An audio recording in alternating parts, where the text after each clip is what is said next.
Bugün öçenli size futbol täzirlikleri, futbolçy we tälimçi hekaýalary we maç analizlerini deşli videolar taýynladyk. Gezek soňky 20 ýylyň 10 sany golçy oýunçylaryna geldi. Gol. Bu sözüň manysy maksat, ýagny nişana diýmekdir. Bu adamlar oýunyň maksady üçin oýnaýan adamlardyr. Nişanany uran, topu derweden salan, işini ýerine ýetiren, soňky urýan uran adamlar. Bir-birinden tapawutly stilleri we endikleri bilen hakyky gol ustatlarydyr. Soňky 20 ýylyň iň gowy golçysy sanynyň 1-nji bölüminiň iň ajaýyp 10 golçysy. Edinson Cavani. Uruguayly hüjümçi golun her görnüşini geçirip bilýän bir adam.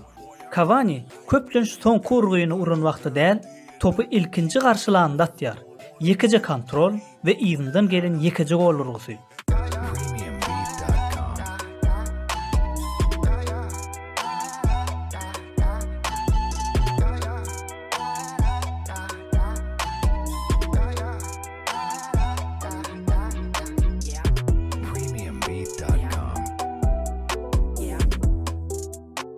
Şol bir wagtyň özünde dünýäniň sanygly plasejilerinden biri we her kaýagy bilen hem bu urgyny urup bilýär. El Matador futbol dünýäsinde gitdikçe nesli gutarp barýan hakyky dokuzluklaryň soňky nesillerinden birisidir.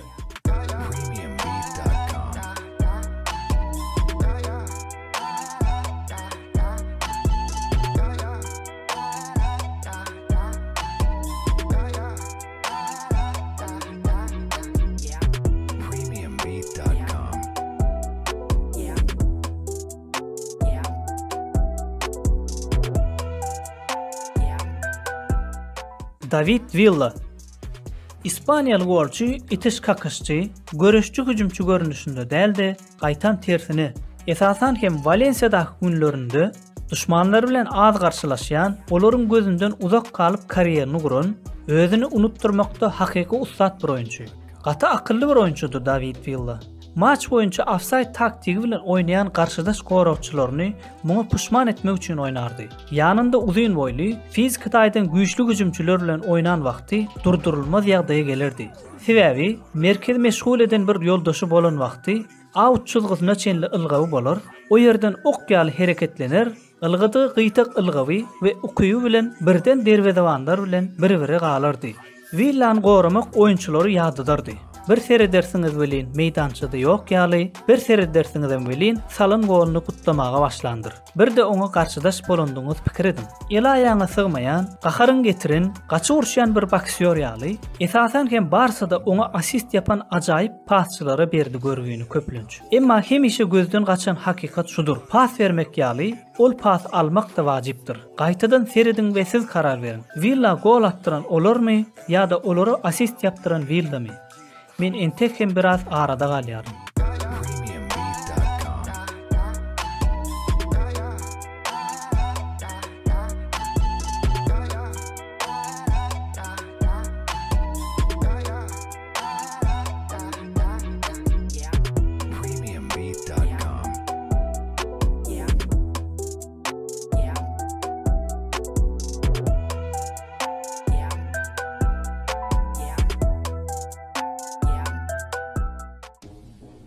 Harry Kane. Harry Kane futbol taryhynda hüjümçileriniň arasynda iň dörediji oýunçy diýip biler. Harry Kane pas vermekde we pozisiýa döretmekde gaty usta. Kane hemişe dogry wagtda we dogry ýerde. Jerime meýdançasynda dogry pozisiýany almak üçin fizik güýjünden hem sızıntılarından dol peýdalanýan bir oýunçy. Kane köp top bilen oynamayan iki uruş golçusudur. Bu urgyny her iki ayagy bilen hem ören gowy urup bilýär. Wagtal kemsiz plaseler urup bilýär. Köplenç taýlady teknik hem şoldur. Allah'ın yaradan zekili oýunçysy Kane fizikasyny gaty gowullanyp, garşydaşyny arkasını diýrep, yarım sekund soňra geçirjek golny ýeňilleşdirýän bir adam.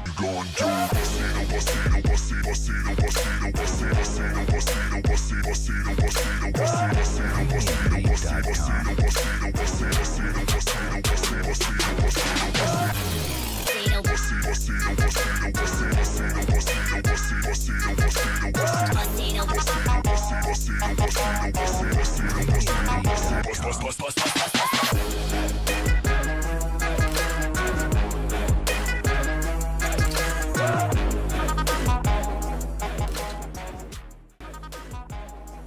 Rooney 16 yaşında başlayan ulu bir kariyer Manchester United ýaly güýçli topuryň gelmiş geçmiş iň golçy oýunçusydyr. Topda öz kuwwatyny barlayan, güýçli, tez we patlayan bir hüjümçi. Üçlü hüjümçili sistemalaryň esasy oýunçusydyr Rooney. Ronaldo we Tevez bilen baglylygy orta onlarça gol çykarypdy. Rooney Premier Liga taryhynda bir formada iň köp gol geçirenleriň sanynda ikinji ýere eýelýär. Şol bir wagtyň özünde Angliýa milli ýygyndysy bilen iň köp gol geçiren oýunçudur.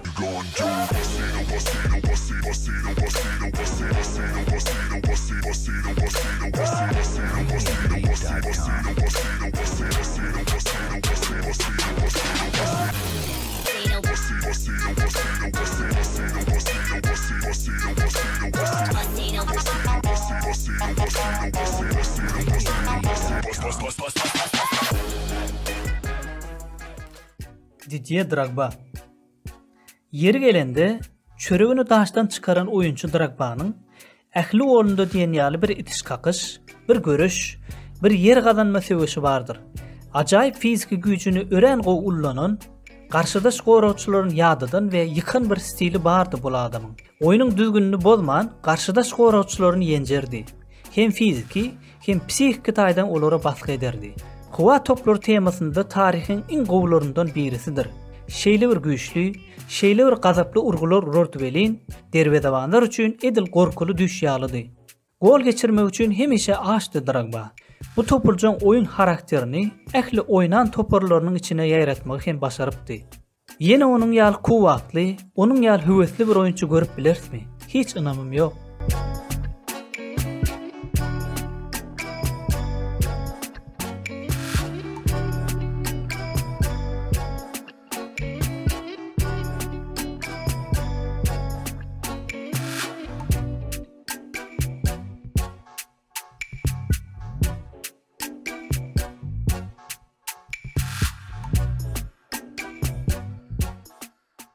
Fernando Torres. Liverpool'dan ayrılandan sonra bu oglana näme bolanyny ählimiz öwrenmek isleýäris. Torres 1.86 boyuna garamazdan hem has tiz, hem has teknikal bir oyunçudy. Ajaýyp bir ilkinji top garşylama eýedi. Esasan hem arkasyna dönüp top alan wagty öldürjüdi. Torres'in arkasyna dönüp geçirdi bu gollar onuň möhürüdür. Gaty bir ýokary derejedäki golçudymy bilemok. Her haýsy bir temasynda dünýä klasyndamydy oňa düşüp hem bar. Emma her zatdan biraz bardy onda. Futbol menejeri oýunyny oýnaýanlar bilir. Ol ýerde 7-8 sany hüjümçi görnüşi bardyr. Torres şeýle bir dolu hüjümçi dibelin, bu rollaryň ählisi gözü bagly oýnap biljek bir ukyba eýedi. Akly, fizikasy we teknikasy tarapdan hiç hili kemçiligi ýok diýen ýalydy. Ulu bir şikes almadan 20 ýyla ýakyn uzun bir kariyeri boldy. İlkinji 10 ýylynda dünýäniň sanagly hüjümçilerinden biri, soňky 10 ýylynda bolsa küllerinden gaýtadan dogulmaga synanýan, emma bir türlü başaryp bilmeýän sönün bir ýyldızdy.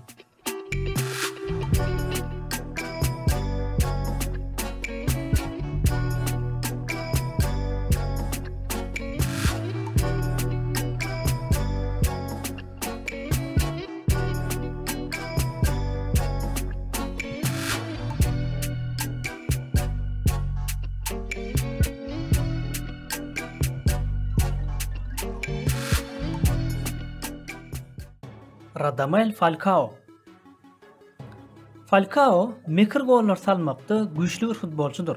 Onuň ýaly golçular üçin ulanylan bir lakam bar. Fox in the box. Ýagny jerime meýdançasyndaky tilki.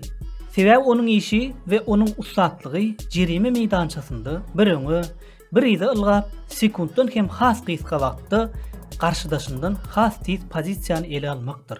ol pozisiýany ele alan wagty hiç bagşlamaz. Beýle oýunçylar üçin hemişe şeýle pikir edersiňiz. Nädip hemişe top olaryň hereket eden ýerine gelýär. Edil top bilen aralarynda aýrylmaz bir bağ bar ýaly. Topun geljek ýerini her kimden gowy bilerler. Topardaş dostlary topu orta oklarlar, onuň öňüne düşer. Garşydaşdan döner, ýene onuň öňüne düşer.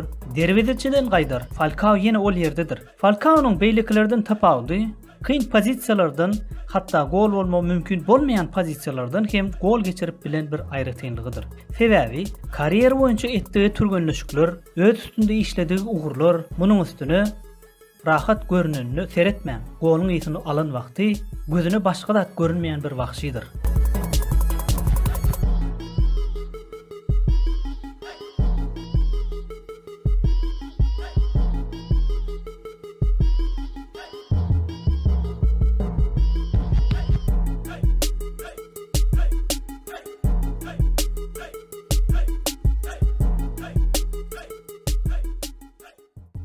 Samuel Eto'o sanawymyzdaky iki Afrikaly golçudan biri we ihtimallar bilen materiýanyň iň beýik golçusy Eto'o 4 gezek Afrikada ýylyň futbolçusy bayragyny gadandy. 37 ýaşyna çenli futbol oýnady we giden her ýerine köp mukdarda gol salyp gitdi. Hem tiz, hem işeňir, hem de biraz wahşy bir golçudy Eto'o. Belki Barcelona hüjümçilerini bular öwredilýändir. Ýa-da belki olar beýle hüjümçileri ýürüte saýlap aýlandyrlar. Onçusyny bilemok. Emma topar oyunçusy Eto'o, golçudy. Emma egoist däldi. Jerime meýdançasynyň töwereginde oynan bir-iki paslar bilen hem gol atmagy, hem gol taýynlamagy halardy. Esasan hem derwezewanyň iň ýakyn emma ýetmegi iň kyn bolan nokudyna deper, olary hereketsiz goýardy.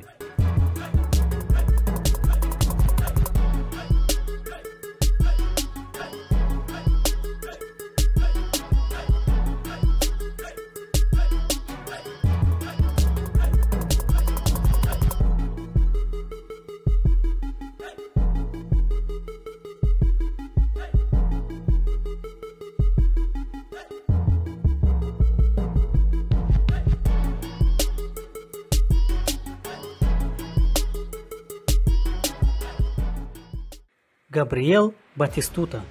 Batigol kelleli bir adamdır. Topa kaçın ve ayağının niresi bilen urunluğunu düşünmersiňiz. Bolmajak yerden derwezäni pikir eder, girmejek yerden top teperdi. Batistuta bu sanawda yer alan bir näçe ýaş bolan golçularyň idolydy. Aslında sebäbi golçuluk bu mentalitet bilen baglydyr. Her ýagdaýda da, her pursatda da, hatta ortada pursat hem ýok wagty gol atyp biljeğine inanmak. Batigol ine bu temada ustat bir golçudy.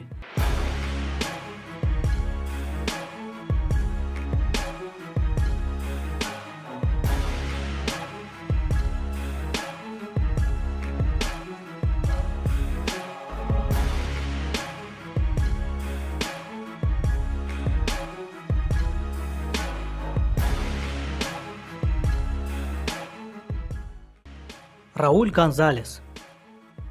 Jerime meýdançasyndaky tilkiden biraz öň belläp geçipdik. Raul'un lakamlarından biri tilki, biri şeytan. Plase gollaryň adamydyr Raul. Çep ayağı bilen geçirdiği öldürücü golları bardy. Ne gaty tiz bir oýunçudy, ne gaty bir fizikaly, ne inçe bilekli, emma atan gollaryny gören wagtyň şunu görýärsiň. Her wagt her kimden tiz pikirlenen, her kimden bir adım öňde bolan we düşmanlaryny çäresiz goýan, hatta yerlerde süründüren bir golçudy. Fizikasy ýa-da teknikasy bilen däldi, akly bilen adam geçirdi. Derwezäniň ýerini ýatdan bilen, derweze seretmekden has köp derwezewanyň yapan ýa-da özüne ýakynlaşan garşydaş oýunçulara görä hereket eden gaty akylly bir oýunçudy. Beýlik ustatlyk ugry üst aşyr gollarydyr. Derwezewanlar hereketsiz goýan ajaýyp üst aşyr gollary bardyr Raul'un. Göze hoş gelmeýän kepçeledi aşyrtmalary da bar. Emma hemmesiniň bir aýratynlygy bar. Top entek özüne gelmänke näme etjegini öňünden karar beren Raul. Islendik gol salmakda öz plany bardyr.